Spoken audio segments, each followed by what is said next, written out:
एक सुपरस्टार, 25 साल पुरानी शादी और एक अफवाह जिसका कोई आधिकारिक अस्तित्व ही नहीं। विजय, तमिल सिनेमा का ऐसा नाम जिसे लोग सिर्फ एक्टर नहीं, एक भावना मानते हैं। स्क्रीन पर आदर्श बेटा, आदर्श पति, न्याय के लिए लड़ने वाला हीरो, और अब राजनीति की ओर बढ़ता हुआ चेहरा। लेकिन अचानक सवाल उठता है, क्या उनकी शादी टूट रही है? कोई प्रेस कॉन्फ्रेंस नहीं, कोई साफ इनकार नहीं, कोई पुष्टि भी नहीं, सिर्फ साइलेंस। और यहीं से कहानी शुरू होती है। भारत में तलाक एक निजी मामला माना जाता है, लेकिन जब बात एक संभावित राजनीतिक चेहरे की हो तो निजी और सार्वजनिक के बीच की दीवार पतली हो जाती है। पिछले कुछ समय से सोशल मीडिया पर पैटर्न नोटिस किया गया।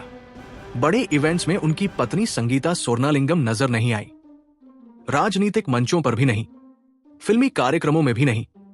लोगों ने जोड़ना शुरू किया, कुछ तो गड़बड़ है, शायद अलग हो चुके हैं। राजनीतिक एंट्री से पहले इमेज रीसेट। अब यहां पहला सवाल उठता है, अगर कुछ नहीं हुआ तो साफ इनकार क्यों नहीं, और अगर हुआ है तो सार्वजनिक घोषणा क्यों नहीं? यह पहला खुला हुआ धागा है, क्योंकि साइलेंस हमेशा खाली नहीं होता, कभी कभी साइलेंस रणनीति होता है। विजय की पब्लिक इमेज वर्षों से एक संतुलित, परिवार केंद्रित व्यक्तित्व की रही है। उन्होंने कभी निजी जीवन को मीडिया के सामने खुलकर नहीं रखा। फिल्मी पार्टियों से दूरी, बोल्ड इंटरव्यू से दूरी, फैमिली को हमेशा कैमरे से दूर रखा। तो फिर अचानक ये चर्चा इतनी तेज क्यों हुई? यहां एक विरोधाभास है। जो इंसान अपनी निजी जिंदगी को हमेशा निजी रखता है, उसी के बारे में अचानक इतनी सार्वजनिक चर्चा क्यों? और उससे भी बड़ा सवाल, ये चर्चा कब तेज हुई? ठीक उसी समय जब उनका राजनीतिक सफर औपचारिक रूप से आकार लेने लगा। तमिलनाडु की राजनीति का इतिहास सिनेमा से गहराई से जुड़ा है। यहां स्टार सिर्फ अभिनेता नहीं होता, वो संभावित नेता होता है। फिल्मों में मसीहा की छवि, राजनीति में उद्धारक की उम्मीद बन जाती है। ऐसे में परिवार की स्थिरता क्या संकेत देती है? विश्वसनीयता, स्थायित्व, नैतिक संतुलन। और अगर उस स्थिरता पर सवाल उठे तो क्या वह सिर्फ गॉसिप रहता है या राजनीतिक अर्थ लेने लगता है? ये दूसरा खुला धागा है। सोशल मीडिया का एल्गोरिदम शांति को नहीं, टकराव को पसंद करता है। सब ठीक है ट्रेंड नहीं करता। क्या सब ठीक है? ट्रेंड करता है। एक ट्विटर थ्रेड, एक यूट्यूब वीडियो, एक थंबनेल, डिवोर्स कंफर्म, और अचानक कहानी आकार लेने लगती है। दिलचस्प बात यह है कि कोई ठोस प्रमाण सामने नहीं आया, न कोर्ट रिकॉर्ड, न आधिकारिक बयान, न पारिवारिक पुष्टि, फिर भी अफवाह बनी रही। क्यों? क्योंकि अफवाहें तथ्यों से नहीं, भावनाओं से चलती है। लोग अपने हीरो को या तो अटूट देखना चाहते हैं या गिरते हुए। बीच का क्षेत्र रोमांचक नहीं होता। यहां एक और परत है, अगर ये सिर्फ निजी मामला है तो जनता को इतना फर्क क्यों पड़ रहा है? और अगर जनता को फर्क पड़ रहा है तो क्या ये सिर्फ निजी मामला रह जाता है? ये तीसरा खुला धागा है। राजनीति में प्रवेश का मतलब है आपका अतीत, आपका परिवार, आपका हर निर्णय सार्वजनिक समीक्षा के दायरे में आएगा। लेकिन क्या समीक्षा और दखल में फर्क नहीं होना चाहिए? आज के डिजिटल युग में निजी और सार्वजनिक की सीमा धुंधली हो चुकी है। किसी इवेंट में अनुपस्थिति भी संकेत मानी जाती है, चुप्पी भी बयान मानी जाती है। अब एक भावनात्मक परत, मान लीजिए अफवाह झूठी है तो परिवार पर क्या बीतती होगी? बच्चों पर क्या असर पड़ता होगा? हर दिन अपने माता पिता के बारे में ऑनलाइन चर्चा पढ़ना, क्या यह सामान्य है? और अगर अफवाह सच है तो क्या किसी रिश्ते का अंत भी सार्वजनिक तमाशा बन जाना चाहिए? यहां कहानी सिर्फ विजय की नहीं रहती, ये हमारे समाज की कहानी बन जाती है। हम निजी दर्द को सार्वजनिक कंटेंट में बदल देते हैं। और इसी बीच एक और गहरा सवाल छिपा है, क्या ये नैरेटिव स्वतः पैदा हुआ या किसी ने इसे हवा दी? राजनीतिक प्रवेश के समय चरित्र पर सवाल उठाना एक पुरानी रणनीति रही है। नेतृत्व की क्षमता पर सीधे हमला कठिन होता है, लेकिन निजी जीवन पर सवाल उठाना आसान। अगर अफवाह संगठित रूप से फैलाई गई हो तो, अगर ये सिर्फ संयोग हो तो, दोनों संभावनाएं साथ चल रही है और सच्चाई वो अब भी अनकही है। यही चौथा खुला धागा है। हम अक्सर सोचते हैं कि हम न्यूज देख रहे हैं, लेकिन कई बार हम सिर्फ नैरेटिव देख रहे होते हैं। नैरेटिव क्या करता है? धारणा बनाता है। धारणा क्या करती है? निर्णय प्रभावित करती है। और जब धारणा राजनीति से जुड़ जाए तो उसका प्रभाव व्यक्तिगत से कहीं बड़ा हो जाता है। यहां एक शांत लेकिन असहज सत्य है। हम कहते हैं कि किसी नेता की निजी जिंदगी हमारे वोट को प्रभावित नहीं करनी चाहिए, लेकिन व्यवहार में वो करती है। क्योंकि हम नेता को नीति से पहले व्यक्ति के रूप में देखते हैं।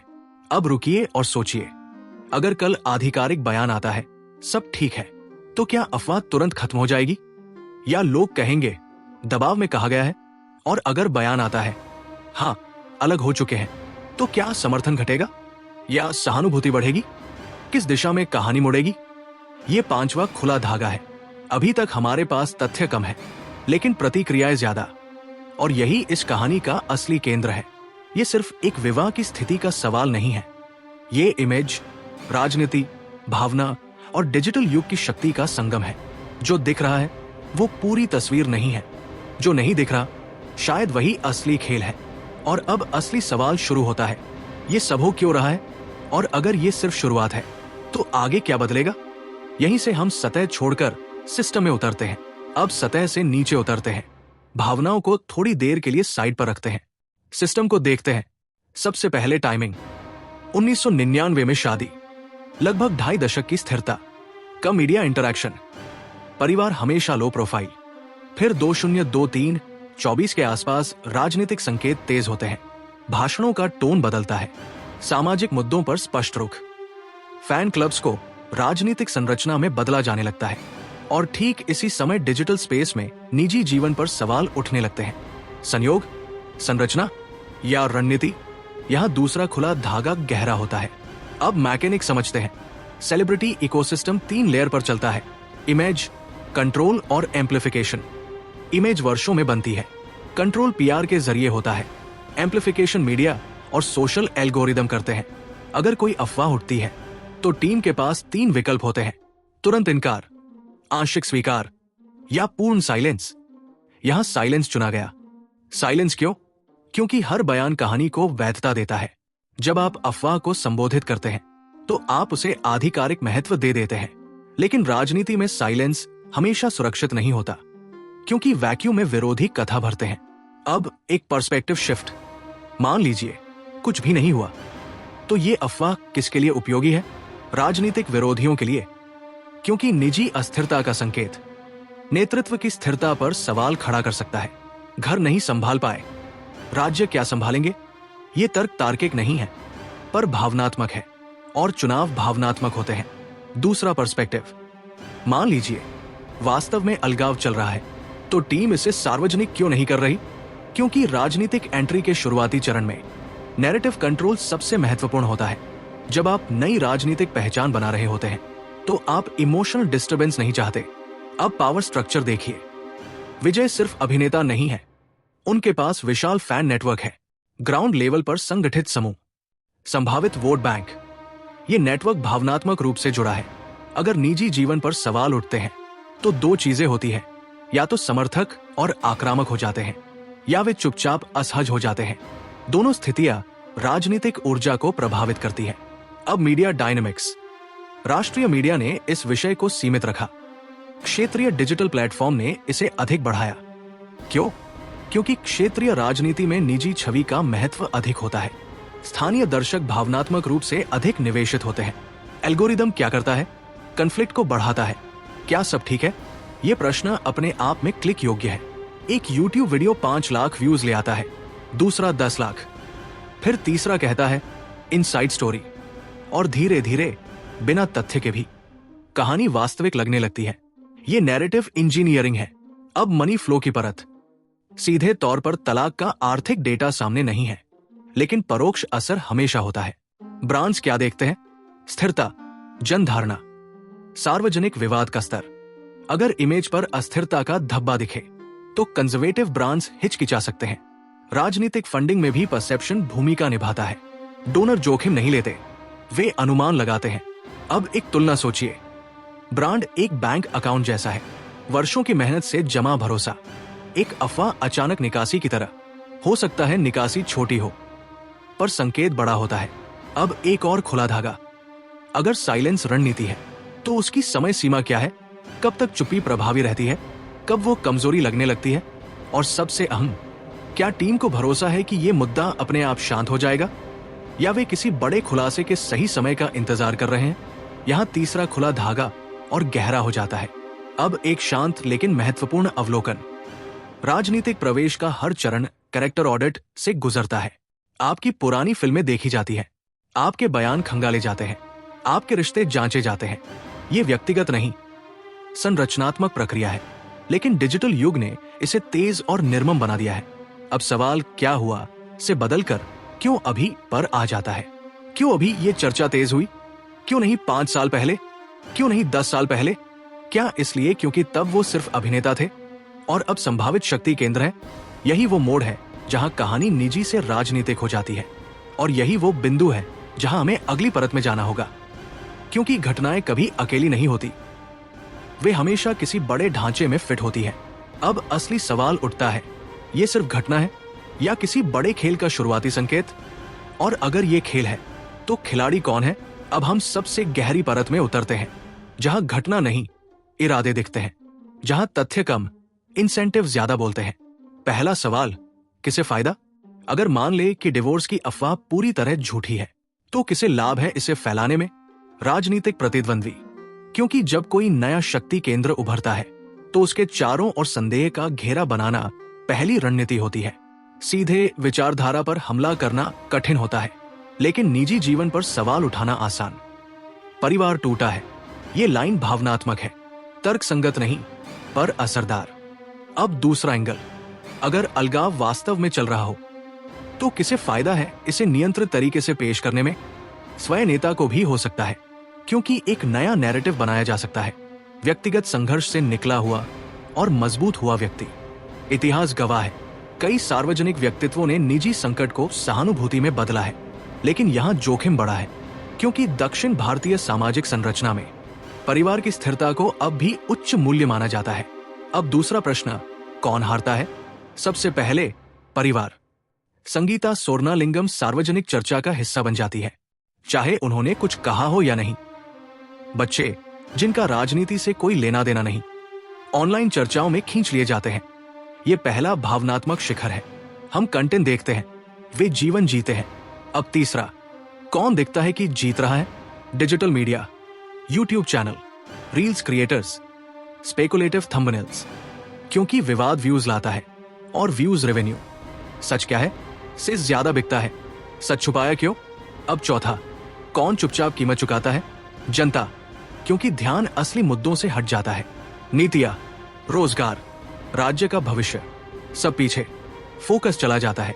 गॉसिपर, अब पब्लिक साइकोलॉजी समझिए।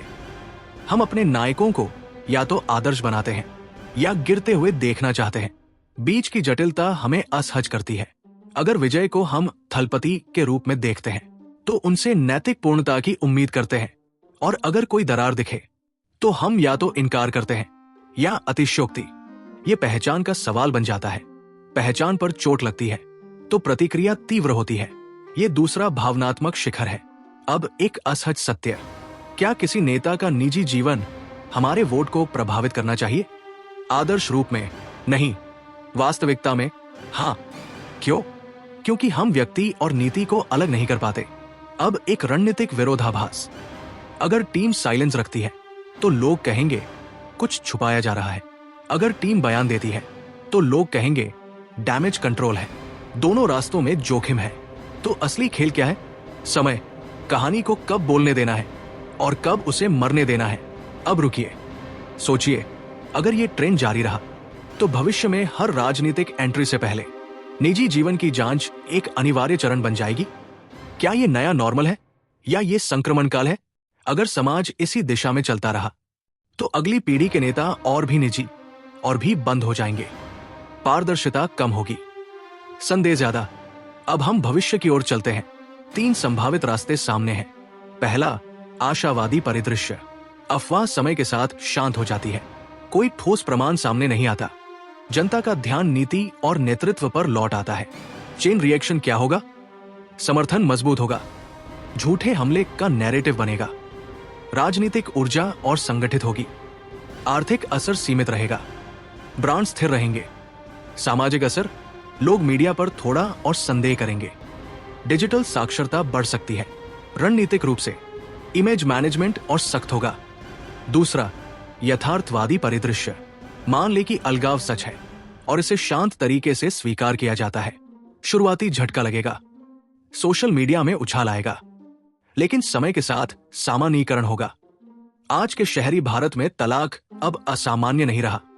विशेषकर उच्च प्रोफाइल व्यक्तियों में आर्थिक असर सीमित, राजनीतिक असर मध्यम, समर्थक आधार थोड़ा हिलेगा पर टूटेगा नहीं।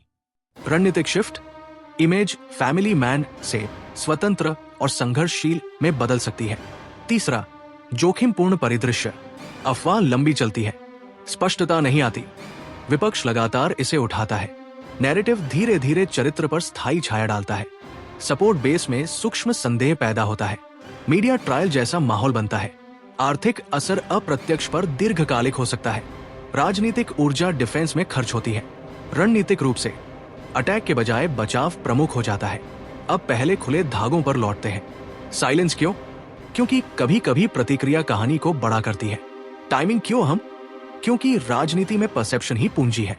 और सबसे बड़ा प्रश्न, भविष्य कौन सा रास्ता चुनेगा? अफवाह शांत, बी सत्य स्वीकार, सी लंबी नैरेटिव लड़ाई। लेकिन इससे भी बड़ा प्रश्न, हम किस तरह के नागरिक बनना चाहते हैं? जो हर अफवाह पर प्रतिक्रिया दे या जो संरचना समझे? हम रिएक्ट नहीं करते, हम विश्लेषण करते हैं। हम घबराते नहीं, हम पोजीशन लेते हैं। शोर के पार देखना ही रणनीति है। स्पष्टता शोर से बड़ी है, जागरूकता अराजकता से ऊपर है। और असली शक्ति भावना में नहीं, समझ में होती है।